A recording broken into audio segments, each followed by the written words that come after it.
কি গো মা, পায়েস করে রেখে দিয়েছো, কখন করলে গো? পায়েস কখন করলে? অনেকটা দুধ জমেছিল। তা আমি আবার সকালে দোকানে গেলাম, গিয়ে এই তোর নতুন গুড় আর চাল নিয়ে এলাম, নিয়ে পায়েস করলাম। তুই তো জানিসই না যে পায়েস হয়েছে। তাই তো আমি হঠাৎ করে ঢুকে দেখছি পায়েস হয়ে রয়েছে। তোর বাবা মুড়ি রেডি করেছে রেখেছে। হ্যাঁ, ওই তো বাবা মুড়ি রেডি করে রেখেছে, মুড়ি দিয়ে পায়েস দিয়ে তুমি খাবে। এদিকে আসো, দেখো কতটা পায়েস খাবে। তোমার একটা বাটিতে হবে তো? কি গো মা পুরো ত্রিভুজের মতো সাজিয়ে রেখেছে। এটা তোর একটা, আমার একটা, তোর বাবা বাবার রেডি একটা।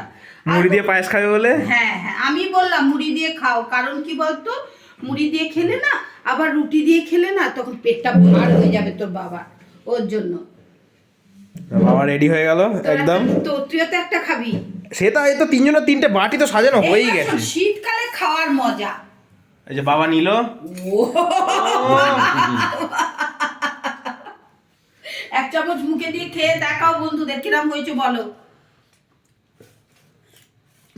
সাবাস, বাবা রেটিং দিয়ে দিয়েছে, ভান্ডারেই রেটিং দিয়ে দিয়েছে। আর চিন্তা একদম। মালিক বাড়ির মানে হেড, একদম হেড যখন বলে দিয়েছে তাহলে ঠিকই আছে। এই মাথা সে রায় দিয়ে দিয়েছে যে এই রকম হয়েছে, ব্যাস।